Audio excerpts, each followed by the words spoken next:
Hola, hola, ahí va. Muchas gracias, bienvenidos a todos. Qué placer, Fede, Ivo, estar moderando este panel y estar presentando de alguna manera este tema en este Congreso de APRESID que creo que tuvo una agenda muy consecuente con todo este tipo de temáticas. Hoy lo que nos convoca es hablar de los facilitadores ACTEC como clave también para acercar la innovación a los productores. Acabamos de venir del lanzamiento de la red de validación ACTEC de APRESID y de Inventure, que de alguna manera puso en evidencia la necesidad de conectar esos dos mundos, como bien nos van a explicar ahora ustedes, pero en la emergencia del rol del facilitador ACTEC se generaron por lo menos ahí muchas expectativas, muchas preguntas que ojalá que las podamos ir respondiendo ahora, y quisiera comenzar ya directamente con una consulta para cada uno. Tengamos esta conversación descontracturada, después vamos a tener un momento para que podamos intercambiar con ustedes. Ahora que tenemos este espacio, vamos a aprovecharlo. Fede, me gustaría comenzar por vos, consultándote.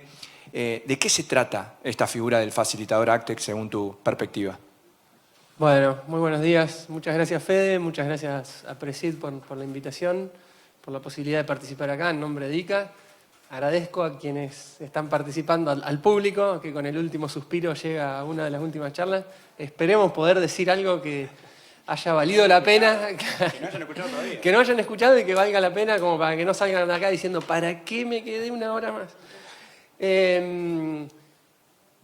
Bueno, tratando de ser bien concreto, vamos a hablar del facilitador ACTEC, un rol que pareciera emerger en un nuevo ecosistema, en el marco de una nueva transformación, la transformación digital. Se plantea de algún modo como una solución, entonces en realidad yo quiero empezar por el problema, que el facilitador ACTEC como una solución a un problema. ¿Cuál es el problema para mí? Yo lo diría así en términos muy rústicos, incluso escatológicos, que el problema es de tránsito lento, ¿no? De constipación tecnológica. Hay un montón de tecnologías, más de las que necesitamos probablemente, y un uso todavía muy menor. Y a mí me toca desde el ICA trabajar con 34 países, son los 34 países miembros, de Argentina hasta Canadá, pasando por el Caribe, con distintos sectores productivos, cadenas de valor, con productores medianos, grandes, pequeños y muy pequeños. Y el factor común es que en todos los casos el uso de las tecnologías digitales que cada segmento tiene disponible es todavía muy, muy bajo. Para el pequeño productor de Colombia son un tipo de tecnologías, quizás usar WhatsApp es digitalizarse. Para el gran productor de Mato Grosso, digitalizarse es algo más sofisticado, con tecnologías más complejas, y en cualquiera de los dos casos todavía usan muy poco de lo que se les ofrece, y por eso me refiero a esto del tránsito lento. Y de algún modo creo que el facilitador tecnológico es el laxante. Después podemos hacer un doble clic de qué manera actúa ese laxante. Lo pensé así, pero... Suena un poco desagradable, pero quizás ayuda a que lo puedan recordar. Es gráfico. Haciendo un doble clic, y ya le paso a Ivo, creo que se puede pensar a dos niveles. Un facilitador que pueda asegurar que las soluciones responden a problemas y a contextos reales, algo bastante al inicio de la cadena de desarrollo de tecnologías, y después un facilitador que en realidad ayuda a que la tecnología se implemente o se use más masivamente y más fácilmente. Y lo dejo acá, después en todo caso profundizamos sobre esos dos puntos.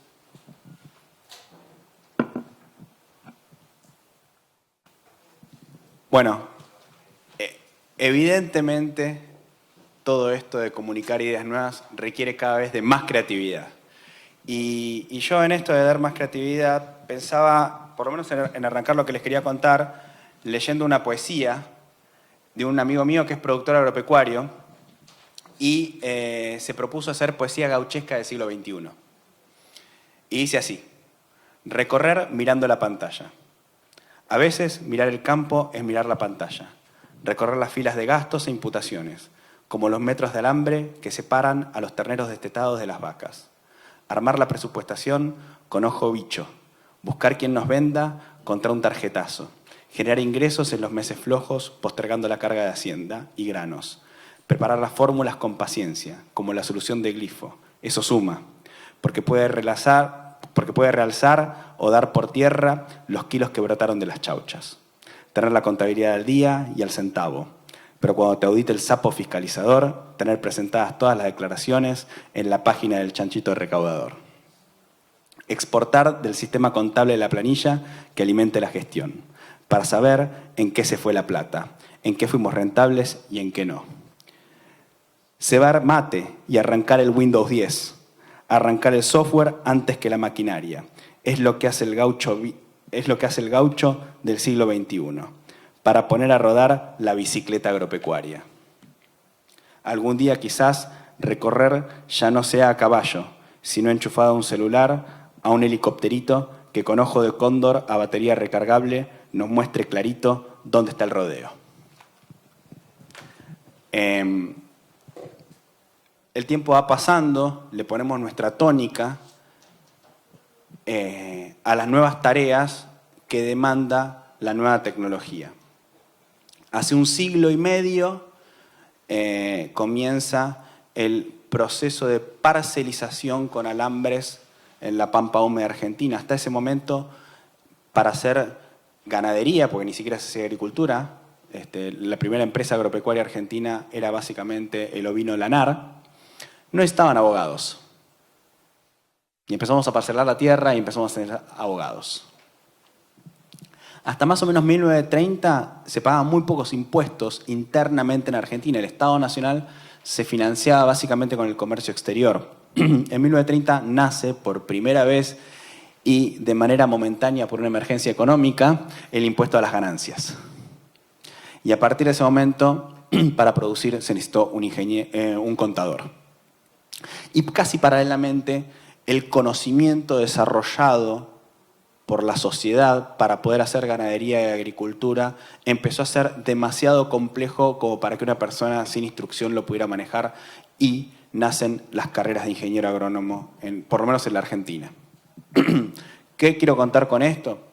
Que hoy, para poder hacernos la pregunta de qué tecnología digital de gestión de animales y de cultivo necesitamos a alguien que sepa hacer la pregunta, necesitamos a alguien que sepa interpretar correctamente la respuesta,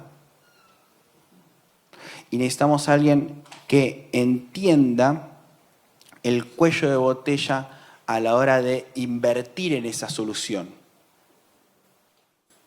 O sea, si yo quiero crear una solución para alguien, tengo que poder hacerme una buena pregunta. Si yo quiero adoptar la solución, tengo que poder interpretar una buena respuesta. Y después, si quiero fondearme para hacer esa solución, necesito poder explicarle a un inversor de qué va la cosa. Y ya no puede ser, usando palabras escatológicas, el que estaba al pedo. Che, agarremos al que está al pedo, en administración o en no sé dónde, y démosle esto nuevo de la ACTEC, que es rarísimo. Y él, como está al pedo, que investigue y que vea. ¿A alguien se le ocurre hoy decir que la dosis que vamos a meter de urea con lo que está al kilo, le vamos a dejar la decisión al que está al pedo? A nadie. Entonces, ¿por qué la gestión de datos, el procesamiento de esa información y la interpretación de eso, le vamos a dejar la decisión a ese que está al pedo? Y ahí nace la figura de el facilitador ACTEC, el traductor ACTEC, el que traduce tecnologías a mundo analógico, el sponsor interno de proyecto. O sea, la persona que adentro de la organización se va a relacionar con el proveedor del servicio ACTEC y va a decir, como dijo Fede, que es clave, en este contexto y en esta realidad, ¿cómo uso lo que vos estás ofreciendo? Porque, citando a Borges, todos los pueblos de la provincia de Buenos Aires son iguales hasta en eso de que se creen distintos. Entonces, la dificultad es cómo generamos las soluciones tailor-made para que cumplan con la propuesta de valor que venden. Bueno, excelente esta primera ronda. Tuvimos analogías muy gráficas, poesía, historia, citas concretas. Espectacular. Ahora bien, o sea, presentada la figura del facilitador ACTEC, dándole un poco de marco, entendiendo también cómo, bueno, cómo pueden ocupar sus lugares con las oportunidades que se generan, tanto en los distintos ámbitos de aplicación, ¿no? Hoy en el lanzamiento de la red lo hablábamos en términos de cómo podría performar y fluir dentro de una estructura como la de Aprecito, la de CREA, pero también es interesante esto que decías, Ivo, de cómo encuentran su lugar y cómo hay que desarrollar todo eso en las empresas, ¿no? Que es clave que para que haya una interfaz tiene que haber comunicaciones de dos puntas, ¿sí? Y eso es lo que viene de alguna manera a puentear, ¿no? a resolver este facilitador ACTEC. Que me gustaría ahora que me cuenten, según sus perspectivas también, en quiénes están pensando, ¿sí? Para que ocupen ese perfil que va a ser, creo que, muy demandado en las empresas, en las organizaciones, y hagamos un poco de doble clic ahí en un diagnóstico de si los tenemos o si todavía hay que pasar todo un proceso de formación, de experiencia, etcétera, etcétera. Bueno, voy, Fede. Voy a repensar mis analogías, me parece, para la próxima, porque yo planteé una analogía escatológica y Ivo me cita a Borges, un abismo. Por lo cual, tomen lo que vaya a decir yo de acá en adelante como de quién viene. Pero Borges era yo lo que hice es un insulto horrible, pero cité a Borges y usé la belleza de su lenguaje para enmascararlo, ¿no? Bueno, voy a mirar mi machete que todavía puedo leerlo sin anteojos. Para poner en contexto mi respuesta, yo diría lo siguiente. Digamos, el agro atravesó distintas transformaciones, ¿no? Desde la Revolución Verde, por miles de años la agricultura no cambió mucho, fue muy basada en trabajo manual, con muy poco insumo externo, y después vinieron una serie de revoluciones. Hoy estamos en el inicio de una, que es la revolución o la transformación digital, que nos lleva en analogía con o en sintonía con lo que le pasa al resto de los sectores económicos de la industria, del agro 3.0 al 4.0 o 5.0, dependiendo qué literatura uno mire. Ahora, esta transformación que estamos transitando ahora, para mí muy en el inicio todavía, si uno lo mira en perspectiva histórica, tiene particularidades respecto a las anteriores. Si uno piensa en las transformaciones anteriores, las más recientes, la que la mayoría de nosotros ha vivido seguramente al inicio o en la plenitud de su carrera profesional, estuvieron más bien enfocadas en un par de tecnologías muy concretas, ¿no? La siembra directa, los eventos transgénicos, muy concretas, con resultados, con costo-beneficios muy contundentes y que atacaban específicamente ciertos procesos de la cadena productiva muy claramente definidos, digamos. Esta transformación es distinta, y hablo de la digital, ¿no? Porque tenemos un montón de tecnologías para un montón de procesos. Y eso le agrega mucha complejidad. Y esa complejidad hace que sea muy alto, esto desde una perspectiva personal, muy alto el riesgo de poner el carro delante del caballo. Ese es el principal riesgo que el facilitador ACTEC puede disminuir para mí. ¿Qué es poner el carro delante del caballo? Es desarrollar una solución para un problema que no es tan claro, o a escala de eso para un desarrollador, o a escala de una empresa o de un productor, incorporar una tecnología para un proceso que a mí no me marca diferencia, ¿no? Que no era el que movía la aguja de mi empresa o de mi producción. Eso es poner el carro delante del caballo. Yo creo que el facilitador lo que tiene que hacer es asegurar que eso no ocurra y que no ocurran otros dos errores que yo percibo ocurren a nivel de empresa y productor agropecuario. Después voy a hacer un doble clic en el tema escala, ¿no? Porque no es lo mismo el facilitador tecnológico para una empresa de 10.000 hectáreas que para un agricultor de 1,5 hectáreas de Colombia o del norte de Ecuador de cacao, con el cual me toca interactuar de vez en cuando. Pero digo, los errores que pueden ocurrir es que yo como empresa me quede paralizado y no haga nada, esperando a que lo haga el resto y por lo tanto pierda competitividad. O en el otro extremo es que me atragante o tenga un atracón de tecnologías por querer probar todo a la vez y no haber priorizado en aquellas tecnologías que eran las que iban a marcar mi diferencia en función de las características de mi cadena productiva, de mi propia empresa agropecuaria y demás. Y el otro error que creo que puede venir a salvar el facilitador es que yo deje de probar una tecnología que era buena o que yo necesitaba y a la inversa, que gaste el tiempo y recursos probando una que en realidad no me llevaba a ningún lado. Con esos 4 errores que traté de describir, creo que se define un dominio que el facilitador tecnológico tiene que ayudar a la empresa o al productor, mediano o pequeño, a navegar fuera de dentro de esos límites, ¿no? Voy a parar acá y me voy a dejar lo otro para después. Quiero hacer un doble clic en algo que dijo Fede y quiero contestar la pregunta que hizo Fede Mazón. Siempre está el dilema. Nosotros en UCEMA tenemos el posgrado en Desarrollo y Gestión de Actex. Tengo la suerte de dirigirlo. Y siempre tenemos el dilema o la consulta de ¿qué tenemos que hacer? ¿Tenemos que enseñarle a programar a un ingeniero agrónomo o tenemos que agarrar a un programador e enseñarle la ingeniería agronómica? Entonces, la respuesta que nosotros encontramos es que tengo que enseñarle a ambas profesiones a dialogar de manera fluida, a entender qué es lo que tienen para aportar en el proceso de co-creación de nueva tecnología, ¿de acuerdo? Obviamente, en una instancia, si se quiere, más pura de desarrollo de producto, el que va a tener mucha preeminencia en la ejecución va a ser el programador, pero el norte en la estrategia de generación de valor lo tiene que dar el ingeniero agrónomo, para simplificar las dos profesiones, ¿no? Y después en la implementación empieza a ganar muchísima importancia el rol del ingeniero agrónomo. ¿Por qué? Porque son procesos iterativos, ¿ok?, de construcción de valor. Entonces, en el terreno se readapta la herramienta y ahí el rol del ingeniero agrónomo es fundamental. Pero si el ingeniero agrónomo no entiende la lógica que usa el programador para modificar el producto, para poner una manera fea, las demandas se van de la cancha. Entonces, tienen que hablar el mismo idioma. De eso hablamos nosotros en el posgrado.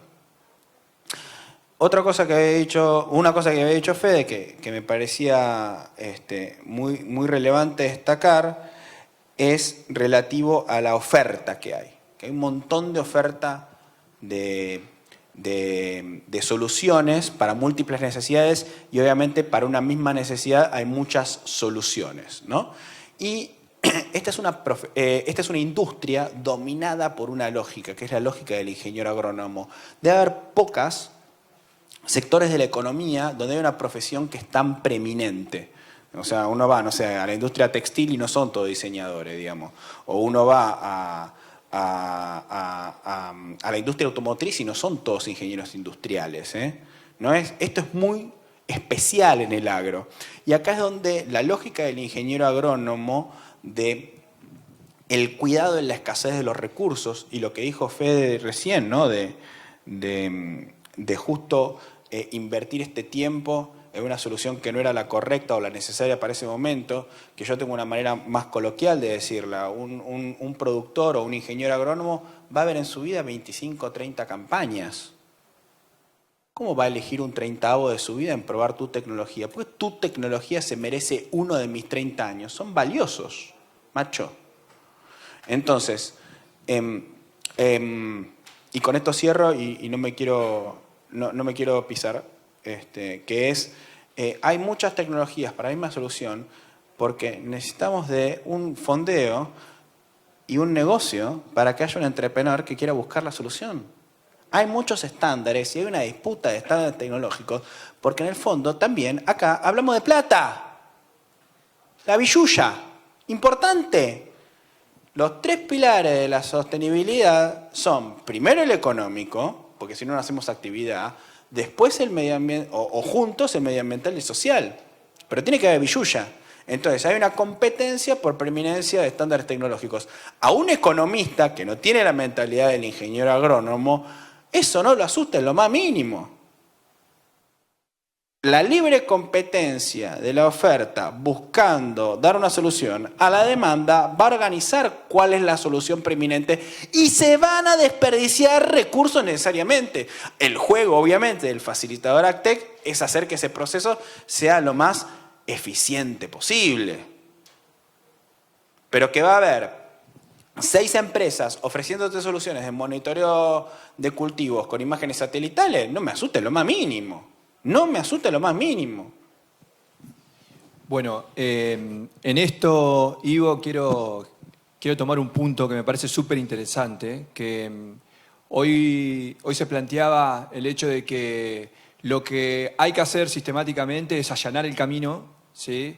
Que este facilitador AgTech pueda hacer justamente ese recorrido de allanar el camino entre las dos puntas, pero después es la competitividad de las startups y es lo que se preparen también y lo receptivo que estén los productores para poder trabajar con estos nuevos actores que aparecen, ¿no?, en el sector, que son las startups, que son los emprendedores tecnológicos, para que exista ese match real, ¿no? Pero lo que no podemos fallar, creo yo, como sistema, es en generar justamente esa plataforma que los una sin fricciones, ¿no? Después estarán las fricciones lógicas, de los intereses de cada uno y tal, pero en eso es en lo que hay que trabajar y ahí es donde creo yo también que hay mucho para proponer. Sé que ustedes también están trabajando cada uno desde sus lugares en cómo desarrollar también este perfil, que nosotros hoy lo presentamos como una figura emergente, pero que todavía, esto es pensando como que desde el agro ahí tiene que haber como una integración medio hacia adelante de la industria y desde la industria una integración hacia atrás, ¿no? ¿Cómo están pensando y qué oportunidades ven, ¿no? Acá vemos también muchos jóvenes en la sala, para desarrollarse en esos perfiles? Bueno, yo voy a retomar en un concepto que planteó Ivo, que es, bueno, de algún modo el rol neurálgico o central que cumple el ingeniero agrónomo en nuestra industria, en la industria agropecuaria o agroalimentaria. Y no solamente en los tiempos que corren, sino históricamente el ingeniero agrónomo ha sido un vector de nuevas tecnologías en las empresas o incluso en los pequeños productores agropecuarios. Yo no creo que eso cambie hoy en día. Simplemente que se necesitan como otras habilidades para poder cumplir ese rol de facilitador con más efectividad. ¿A qué me refiero con otras habilidades? Por ejemplo, a lo que decía Ivo, a que el agrónomo, de algún modo estoy diciendo que el agrónomo en parte es quien puede cumplir en la micro el rol del facilitador AgTech. Como decía Ivo, vuelvo al punto, que pueda entender la lógica de las tecnologías, el lenguaje básico de los desarrolladores de la tecnología y el proceso básico de desarrollo de tecnología para poder interactuar.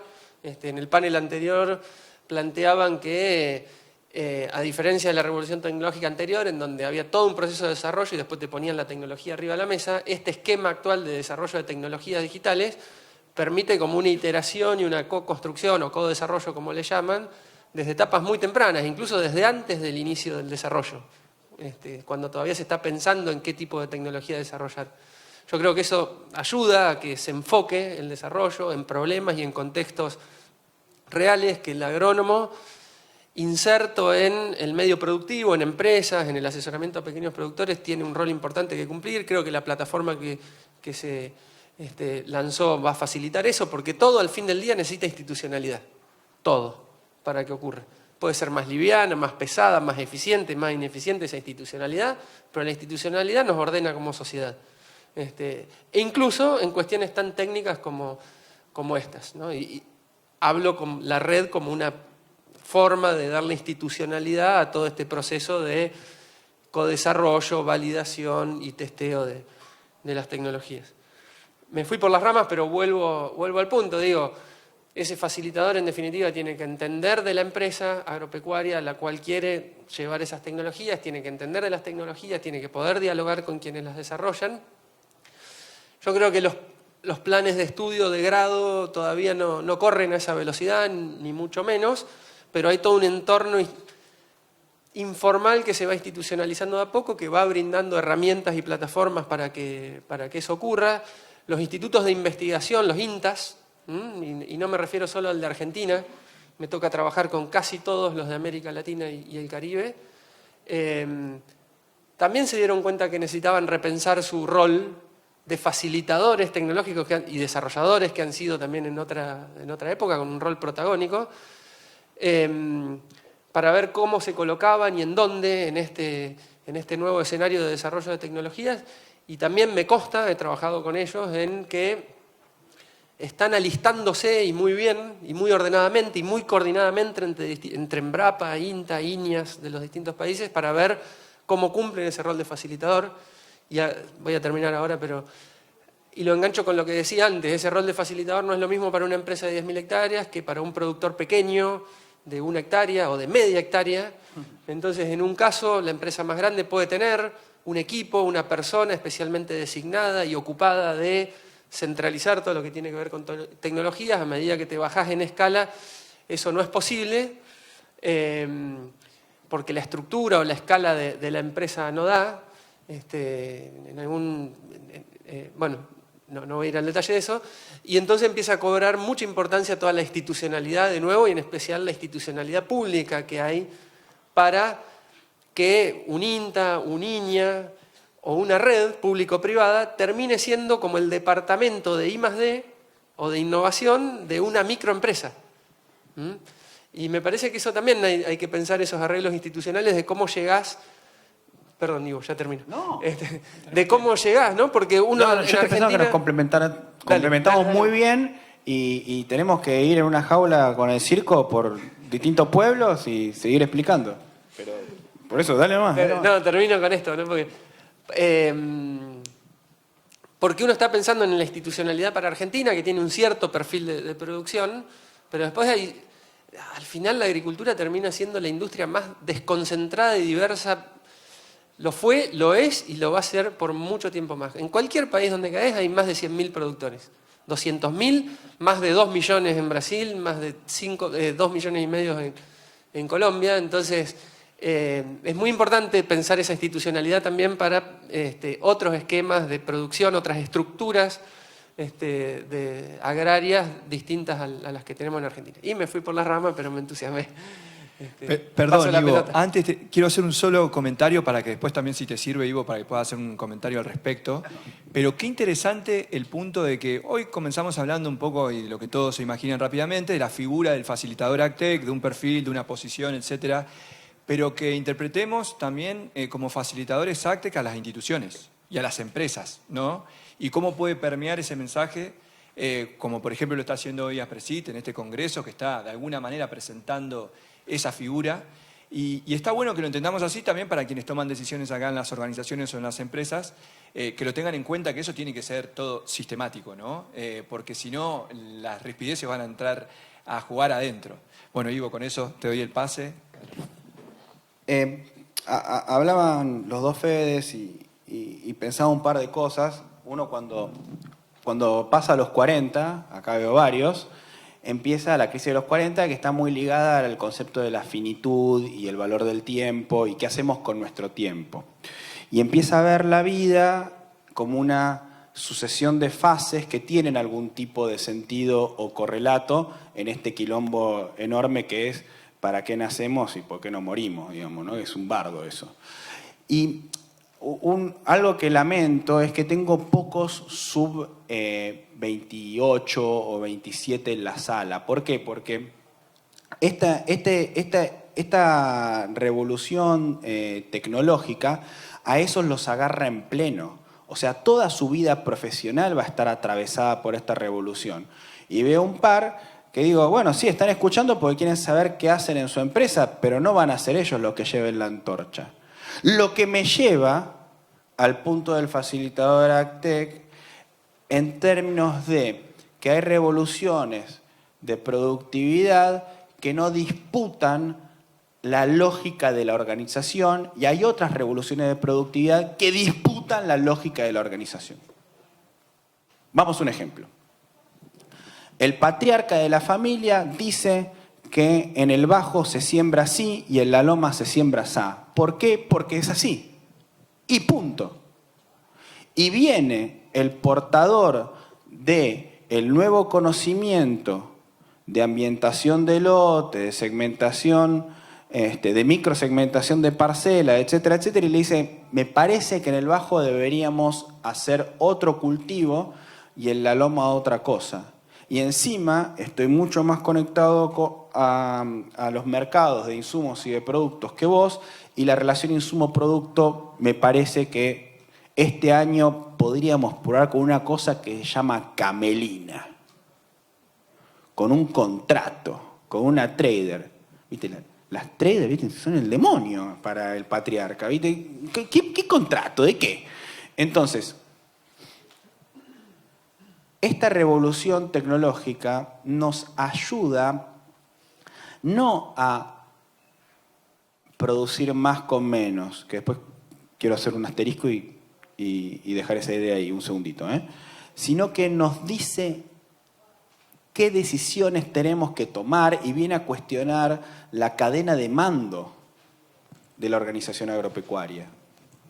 Entonces, es una revolución muy interesante en términos de que nos fuerza a hacer organizaciones más horizontales, porque si no la hacemos a la organización más horizontal, no vamos a tener la ganancia de productividad. Y hay un momento, con la ganancia de productividad, la productividad es cruel, macho.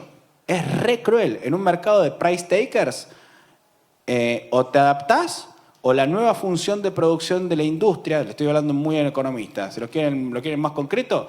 O se compran el nuevo robot de ordeñe, o el precio por litro de la leche bajó y ustedes estaban con el robot de ordeñe viejo y fueron. Bueno, esto es mucho más complejo, requiere un rediseño de la organización para poder adaptar a ese portador del conocimiento que es el nativo digital, que por definición es joven. ¿De acuerdo? Y algo que decía Fede respecto de la institucionalidad que me parece hiper importante.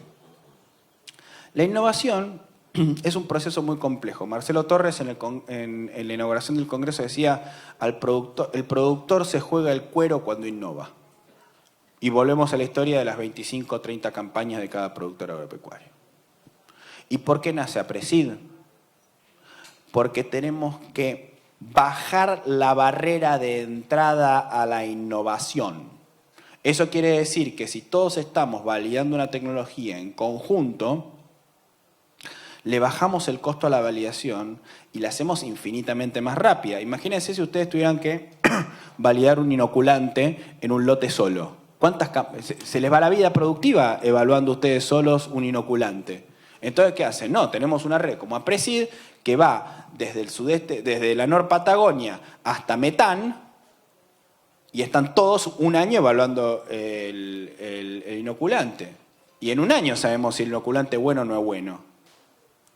¿Me explico? Entonces, tenemos que, para poder innovar, necesitamos un flujo de facturación lo suficientemente grande como para que ese cut de plata que hacemos del presupuesto para innovación tenga sentido.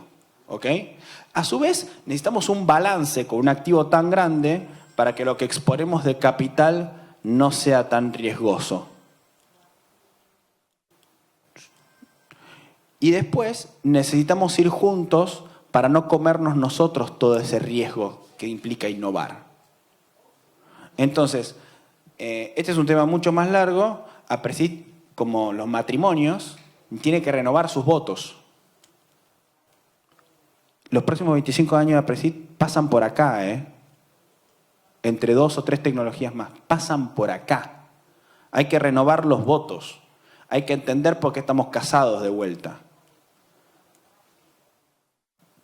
Ojalá nos saque las retenciones y podamos hablar del paquete de siembra entero, no solamente de la no labranza, que esa es la piola. Todos queremos tener una pasada menos. ¿Ok? Todos queremos tener una pasada menos. Pero si queremos tener la verdadera ganancia de la siembra directa, tenemos que hacer la siembra directa full. Pero no podemos pensar que APRESID va a quedar solamente con esa misión. Tiene que tener nuevas misiones. Bueno, excelente ese mensaje, Ivo. De alguna manera venimos haciendo ya un recorrido por el contexto que dio lugar a la figura del facilitador ACTEC. Bueno, bien se decía de que hace un poco más de 30 años se hablaba de la revolución de la siembra directa. Ahora estamos con muchísimos argumentos entendiendo que estamos transitando la revolución ACTEC y estamos viendo cada uno desde su lugar cómo se va acomodando a todo esto.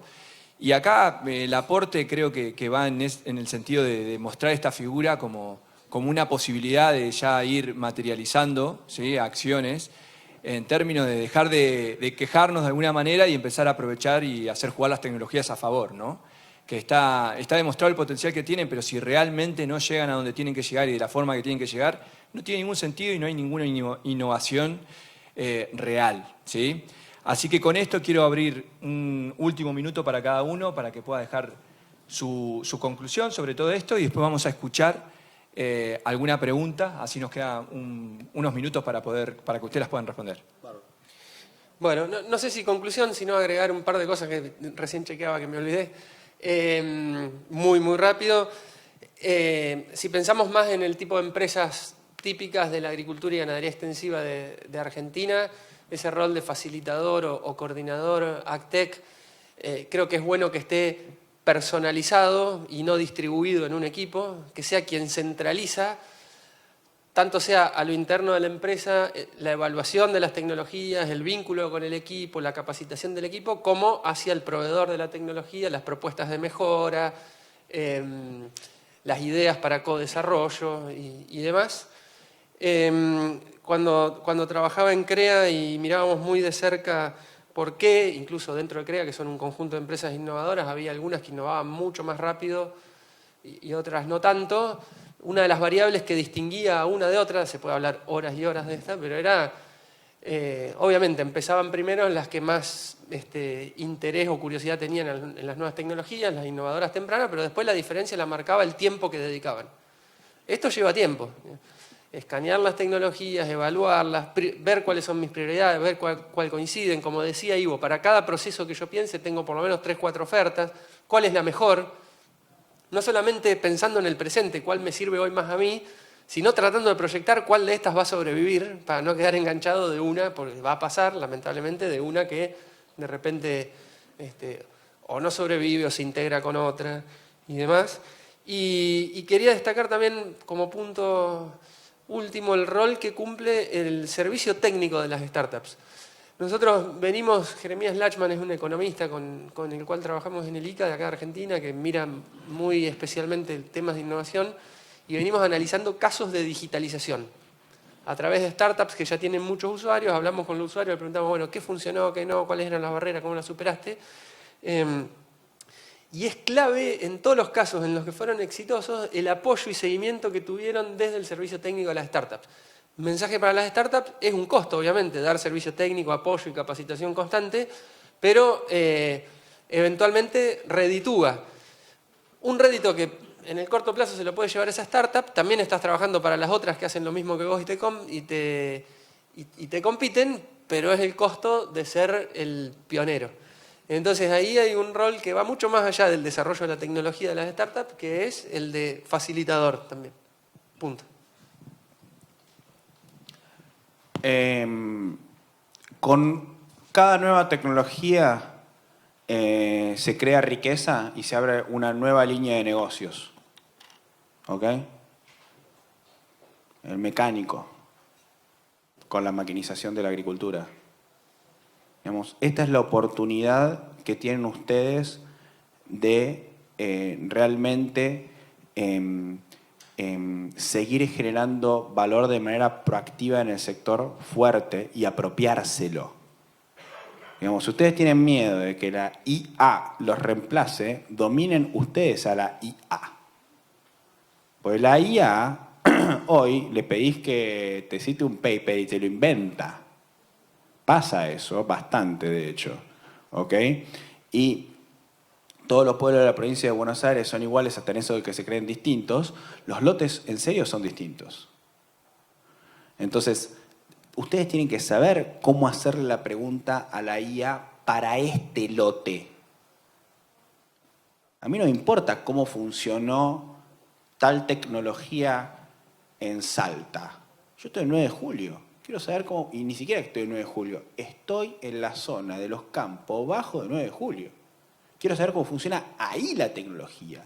Y ustedes son el vehículo, ustedes son la antorcha que lleva el conocimiento. El otro día tuiteaba, qué feo autocitarse, ya sos un viejo choto. En el día del ingeniero agrónomo, el conocimiento no vaga solo por los campos, no es que hay conocimiento. No, hay personas que llevan la antorcha del conocimiento. Si no se suben ustedes a esta ola, se pierden el negocio de ser la ampliación de la frontera de conocimiento ustedes. Entonces, yo creía, y había insistido mucho en que sea esta charla, y los tres estamos todos de acuerdo, en que es la forma de seguir agregando valor en un mundo que se maquiniza, que se automatiza, que se algoritmitiza. Bueno, excelente, qué interesante. Pensar también esto del facilitador ACTEC como equipo, pensar también cómo puede aportar valor en todo el proceso, entendiendo también que hay mucho para trabajar ahí, sobre todo por los puntos de dolor en la adopción de la tecnología. Pensar en todos estos argumentos que nos aporta también Ivo. Nada, ahora podríamos seguir acá sobre esto porque van ocurriendo ideas. Se está construyendo esto del facilitador ACTEC y entonces cada idea que surge uno como la va asimilando, pero me encantaría dar espacio por lo menos para un par de preguntas, que entiendo que tenemos ahí tiempo para eso. Así que quien quiera, que levante la mano. Por ahí, por favor. Ahí te llega el micrófono, ahí te llega el micrófono. El chico, el joven de ICA. El joven de ICA. Federico. Bueno, una pregunta en relación a los 34 países donde estás trabajando con esa institución. ¿Cómo está Argentina en comparación? ¿Existen otros congresos similares al de APRESID en cada uno de esos países? ¿Hay uno que lleve la delantera? ¿Están muy atrasados? Bueno, ¿cómo es tu comparativa? No, buenísimo. Muy concreto. En el tema del cual estamos hablando, que es desarrollo tecnológico, innovación en general, en particular ACTEC, digitalización, Argentina lidera claramente lo que ocurre en Latinoamérica y el Caribe, de México para abajo. Vamos a dejar América del Norte un ratito de lado. La consolidación del ecosistema de innovación, ACTEC, llamémosle, de Argentina, es notable. Brasil lo lidera claramente a nivel de la región. Si uno mira cantidad de startups, cantidad de fondos, cantidad de aceleradoras, incubadoras, rol del Embrapa como organismo público, tienen evidentemente un nivel de maduración mayor. Yo creo que tiene que ver con que es un mercado mucho más grande, es más población. Bueno, podemos hipotetizar ahí un rato largo. Pero Argentina está claramente segundo. Luego siguen Colombia, Chile, que han tenido mucho incentivo desde el sector público, en especial Chile. Y luego el resto de los países está varios pasos por detrás. Dicho eso, diría que, si bien esto es una percepción muy personal, de la cual me hago cargo y no involucro a nadie más, Brasil, si bien tiene un prominente, le voy a robar la palabra a Ivo, ecosistema de innovación, es tan grande su mercado que las ACTECs miran mucho para adentro y no tanto para afuera.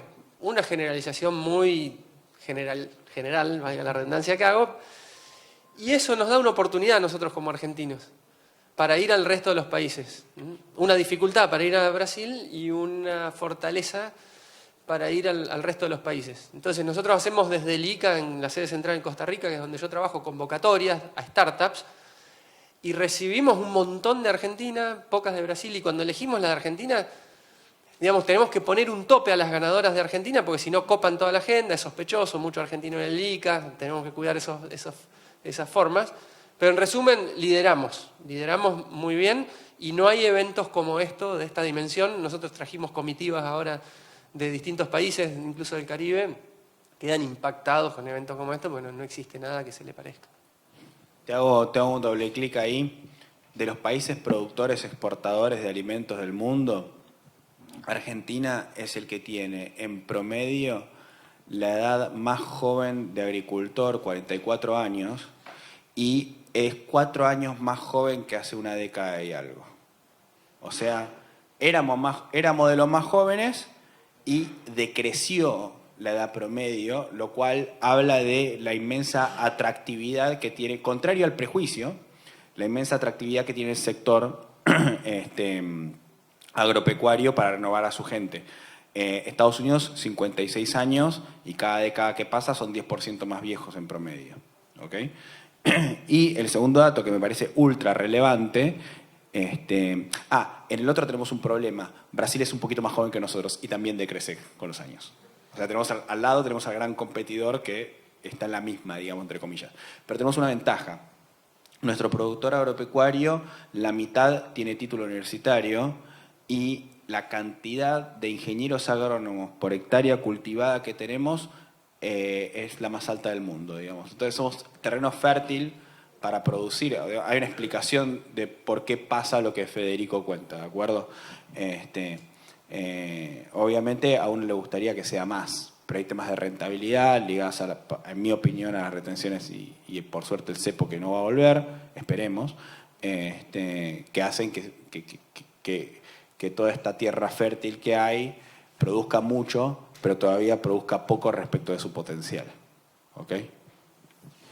Bueno, ¿alguna otra consulta? Ahí está, ahí tenemos por allá atrás. Yo tengo una. Primero que todo, bueno, queda claro el rol y la necesidad, ¿no?, del facilitador ACTEC. La pregunta sería, ¿qué nos recomiendan buscar para saber si es el indicado para nosotros? Yo como productor joven, que estoy tomando la posta de lo que hizo mi viejo, ¿qué buscar en un facilitador ACTEC para que den el clavo en la mayoría que se pueda? ¿Y a dónde buscarlo? ¿De dónde lo sacamos? Venite vos al posgrado de ACTEC de la UCEMA. Estoy haciendo una maestría en agronegocios. En abril abrimos la nueva camada, la cuarta camada. Y hablando en serio, nosotros somos un granito de arena en una playa enorme y una parte muy importante de esto, al haber, entre comillas, instituciones débiles, porque es un sector de la economía naciente, mucho de la producción de conocimiento la está haciendo el propio sector tecnológico. Entonces, acércate, empapate, pensá que algunas veces vas a fallar, ¿ok? Y educate, trata de hacerlo en grupo. Acércate a tu regional de la Presid, propone evaluar determinada tecnología en conjunto para de vuelta bajar los costos de esa innovación y disminuir el riesgo que esa innovación implica. Proponerlo como tema en ámbitos de discusión con pares. Esa es una forma, entre comillas, económica, entre comillas, de ir resolviendo el tema. No mucho más. Adhiero a todo lo que dijo Ivo. Hablaba antes de entrar acá con Agu Rocha de CIMA, que es un amigo y socios en algunos emprendimientos, que puede ser que este facilitador, digamos, y le hemos dado como distintas siluetas a lo largo de la conversación, ¿no? Podía ser una persona, podía ser una institución, dependiendo de dónde estás, de qué tamaño tenés. Pero decíamos, bueno, puede ser alguien del equipo que lo nominás con este rol, puede ser alguien que incorporás, o puede ser una empresa en que es padre e hijo, alguno de los dos, pero alguno, definido. Bueno, esta empresa definió, aunque sea pequeña, padre e hijo, que yo me voy a ocupar de analizar, evaluar, probar, interactuar con los proveedores de las tecnologías digitales, integrarme en las redes que existen, porque solo, evidentemente, como dice Ivo, me lleva mucho más tiempo que hacerlo en conjunto. En definitiva, CREA, Presid, la red que se largó y demás, son plataformas o contextos en los cuales vos podés acelerar aprendizaje. Lo que estás pagando es acelerar, si querés, con una membresía, una participación en una red, es aprender rápido. Aprender, no tiene precio eso en realidad. Bueno. En una vida útil como productor de 30 y pico de años, vale oro eso. Hay una frase que me gusta mucho, que es, yo pensé que la IA era para lavar los platos y la ropa si yo podía pintar y escribir poesía. Y ahora resulta que la IA es para que ella escriba poesía y pinte cuadros y yo lave la ropa y los platos. Bueno, es un desafío enorme cuando la tecnología no cumple con esa promesa que tiene. Si vos estás en el lote laburando 8 horas y después tenés que ir a la oficina y laburar 6 horas más para que la IA o el software o la app o la AgTech te dé a vos valor, quiere decir que te metiste en la equivocada y tenés que cortar rápido el proceso. Tenés que cortar rápido el proceso para no seguir hundiendo, ¿entendés? Hay algunas que son más automatizadas, hay otras que no, y no necesariamente también por eso son malas, pero uno tiene que saber muy rápido cuándo se tiene que ir de la fiesta. Eso es clave, es tan importante como saber cuál es la fiesta que hay que ir, porque es donde están las chicas más divertidas. Es tan importante, o sea, irse de la fiesta incorrecta es tan importante como creer que llegaste a la fiesta correcta. Bueno, ahí simplemente para aportarte otra posibilidad de acceder a esto, lo que hoy se presentó en la antesala de este panel, lo de la red de validación AgTech, es de alguna manera más allá de un instrumento para ordenar y sistematizar las validaciones de tecnologías, en donde va a haber facilitadores AgTech que van a conectar las dos puntas, también es un lugar para conectar con demandas como la tuya. Me parece muy interesante también lo que decía Ivo, de empezar a formarse también para uno tener criterio y decir esto sí o esto no. No necesariamente para oficiar en ese rol, sino para entender que sí, que no, para poder dialogar, para poder discutir. Y bueno, tanto Inventure como Apresid también son como un montón de otras aceleradoras y organizaciones en lo que nosotros llamamos el ecosistema AgTech, que es lo que estamos proponiendo acá de unir, ¿no? El ecosistema AgTech con la cadena agroalimentaria, ahí lo podés encontrar. Y creo que esto vale también para muchos que están pensando, están en la situación de este joven que pregunta, ¿sí? que está con ese desafío o que siente también que está con ese desafío. Y por último, para abrir ya para la última pregunta, también es como la conclusión de decir lo del facilitador AgTech, que al final es un rol. ¿Sí? No lo podemos pensar como una persona, dependiendo de la situación, puede ser, como se decía, ¿no? Un equipo, la organización, que permee ese concepto que creo que nos va a ayudar a todos. Sí, pregunta para Federico, sobre todo un poco en base a tu experiencia, porque vos estuviste muy asociado a la universidad, que es un ámbito público, y ahora tenés una visión general, digamos, para toda Latinoamérica. Quería que nos cuentes, y bueno, son varias preguntitas, pero todas relacionadas, ¿no?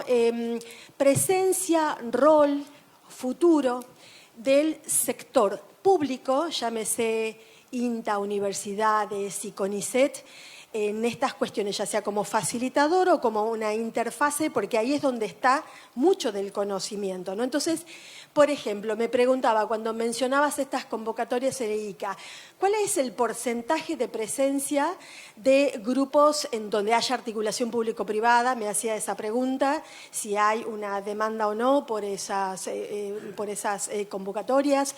Después, en tu experiencia, ¿cómo se maneja, por ejemplo, el tema de la propiedad intelectual? ¿Sí? Y esto tiene que ver porque probablemente estas opciones de tipo de startups uno las ve mucho más asociadas con emprendedores o en el ámbito privado y en menor medida con el sector público, ¿no? Hay escasos casos, puede ser CONICET, algunas organizaciones que empiezan a hacerlo, pero me interesa, Federico, tu visión en esas tres preguntas, ¿no? En cómo estamos, cómo ves nuestros roles, cuál es el porcentaje de presencia de la articulación público-privada, porque como vos lo estás mencionando, esta es una fase lag o incipiente de estas nuevas tecnologías y roles que estás mencionando, ¿no? Sí, bueno, un gusto verte de nuevo, Claudia.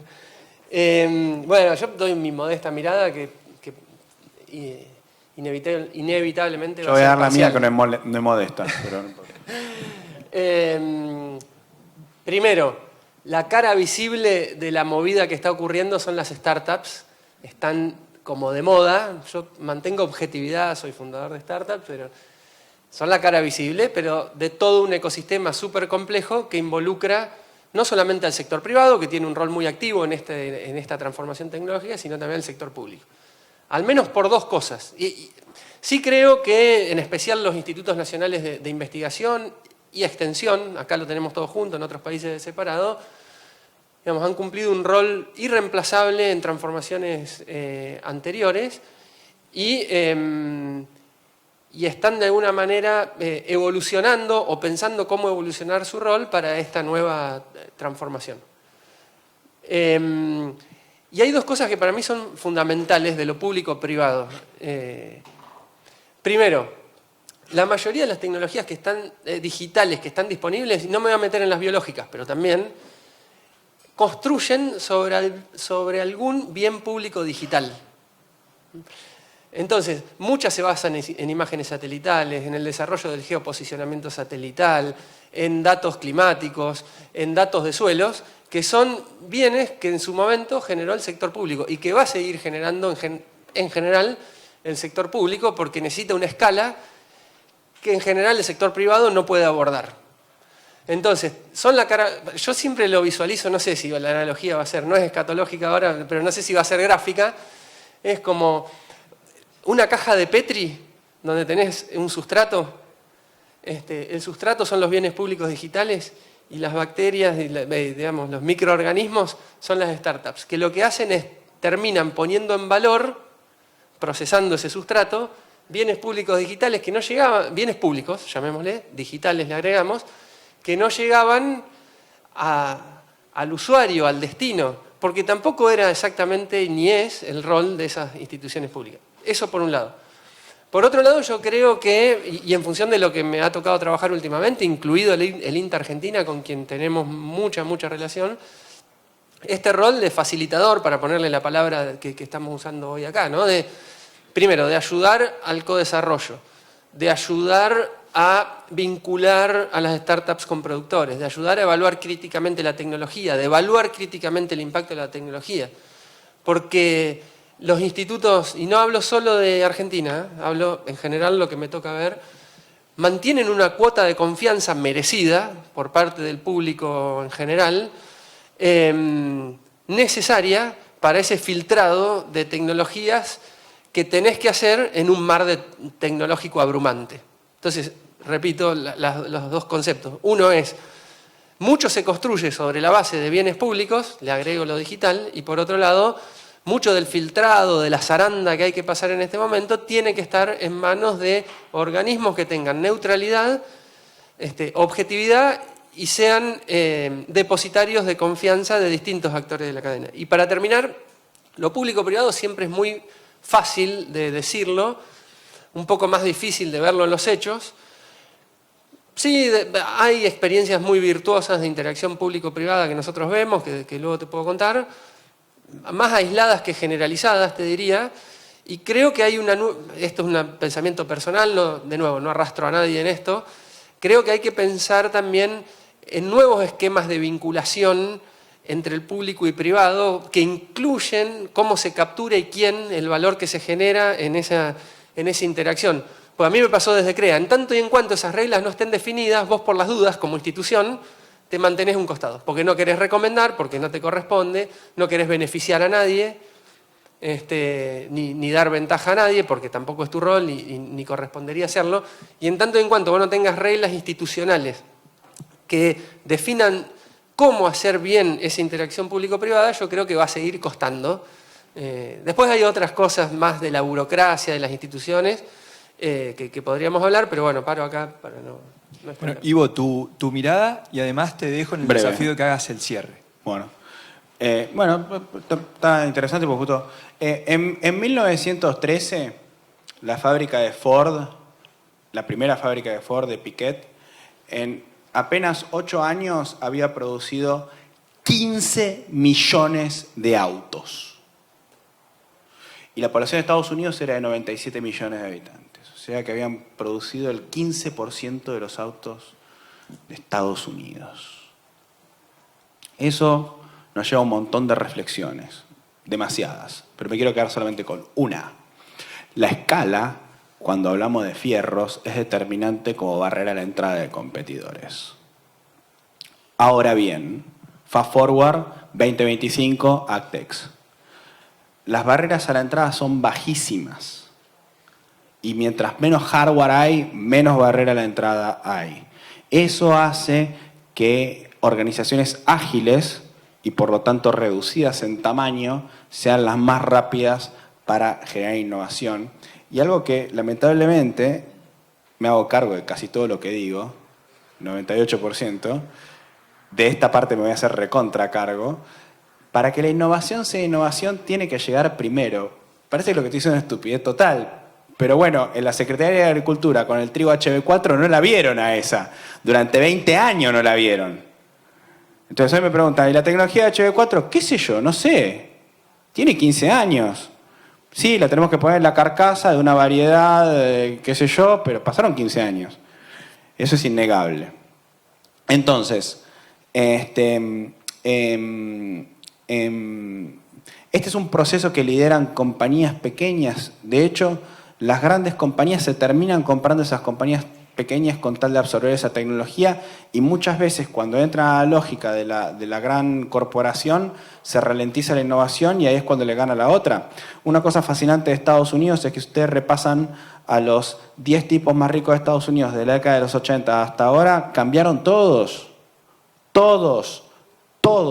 salvo la familia que es la dueña de Walmart, todos cambiaron. Entonces, ahí tenés un tema de una lógica que hace difícil la compatibilización de justo estas tecnologías con los institutos públicos de producción de ciencia, ¿no? Después tenés un tema que está muy ligado a la idiosincrasia del científico versus la idiosincrasia del emprendedor, ¿no? El científico, para tirar una regresión, necesita al menos 25 muestras, pues si no, la regresión no sale. Y el empresario necesita de una muestra para tirar la regresión, porque él le va a dar la pendiente, ¿de acuerdo? Entonces, lo enemigo entre lo perfecto y lo posible a la hora de innovar no es tan fácil de conciliar. Por un tema idiosincrático, hay lógicas distintas que están en juego. Dicho todo esto, hay un montón de conocimiento que tiene barrera a la entrada nula. De hecho, el conocimiento en economía es un bien público porque no tiene exclusión en el consumo. Él y yo podemos consumir el mismo conocimiento del mismo libro y no tiene costo marginal de producción creciente a medida que más conocimiento yo produzco. Y ahí las AgTechs ayudan a vehiculizar el conocimiento de base generado por los institutos públicos. Tengo un montón de ejemplos. Yo también soy inversor en una AgTech, entonces voy a citar a la mía, porque quiero que la usen, así mi acción vale más. Se llama Auravant y uno de sus primeros desarrollos fue vehiculizar un algoritmo para pulverización, para fertilización variable de nitrógeno en trigo. Y el algoritmo, digamos, las variables que había que tomar para decir si se pulverizaba más o menos nitrógeno era un desarrollo del INTA, que después encima lo hicieron competir contra otros algoritmos de otras universidades. Y el productor puede elegir qué algoritmo se queda, digamos. Entonces, hay una naturaleza potencialmente sinérgica. Lo que creo es que cuando hablamos para afuera, o sea, cuando me invitan a PN, qué sé yo estoy obligado a decir, somos los número uno, nos comemos el mundo, nuestro único problema son las retenciones, etc. Puertas adentro, lo que digo es, en un contexto de rentabilidad reducida, tenemos que hacer un esfuerzo grande por seguir desarrollando eficiencia y, como dice mi amigo Andrés Grasso, yo lo decía de una manera más fina, más económica, hay que salir de la agricultura defensiva y pasar a la agricultura expansiva. Mi amigo Andrés Grasso, que estuvo muchísimos años en fertilizar, dice hay que salir de la agricultura del croto. Tenemos que salir de la agricultura de hacer lo mismo con menos y pasar a la agricultura de hacer mucho más con más. ¿Ok? Y ahí el facilitador AgTech es impresionante lo que puede aportar. Bueno, muchísimas gracias a los dos. Creo que recorrimos todos los temas. Gracias a ustedes por la participación y ojalá que en la próxima tengamos mucha más agenda sobre AgTech y sobre los facilitadores AgTech, que seguramente tengamos algunos ejemplos en la sala. Gracias a todos y un fuerte aplauso para ellos.